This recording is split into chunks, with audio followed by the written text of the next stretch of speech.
গুরুতর আহত হয়ে অজ্ঞাত হিসেবে চট্টগ্রাম মেডিকেলে পড়ে থাকা সেই শিশুটির পরিচয় মিলেছে। চ্যানেল 24-এ খবর প্রচারের পর টঙ্গী থেকে এসে তাকে খুঁজে পান বাবা মা। দুপুরে হাসপাতালে সন্তানকে ফিরে পাওয়ার পর এক আবেগঘন পরিবেশের সৃষ্টি হয়।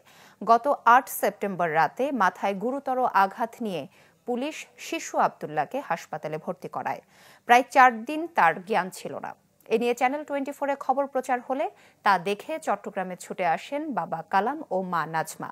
তারা জানান ১০ দিন আগে আব্দুল্লাহ বাসা থেকে বেরিয়ে যায়। সে ট্রেনের ছাদে করে ঢাকা থেকে কক্সবাজারে যাওয়ার সময় চট্টগ্রামে নিচে পড়ে আহত হয়। কক্সবাজার ডলফিন দেখতে যাইতেছিল, ট্রেনের ছাদে উঠছিল, ওঠার পরে ব্রিজের সাথে বাড়ি খায়া পড়ে গেছে নিচে। পরে লাস্টে কালকে রাতে ৮টার সময় আপনার চ্যানেল 24 থেকে খবর পায়া আপনার জানার পরে আপনার এদিকে খবর নিয়ে আমরা আজকে এসে পৌঁছেছি। ওই গুলার ডিব্বা কিনছে ৫টা তো ৫০ টাকা কেনার পরে ওই গুলার ডিব্বা মুহের মাঝে ডালিয়ে আর ঠোঁটের মাঝে দিছে। আমি দেখছি, দিকে আয়ারে আমি ওরা একটা চট দিছি, দিয়ে আরে কইছি গুলার ডিব্বাটি খাইরে নিছি, এটি টোয়া ধরে লুয়ে দৌড় মারছে। এই যে দৌড় মারছে মারাই আর খুঁজে পাইনি।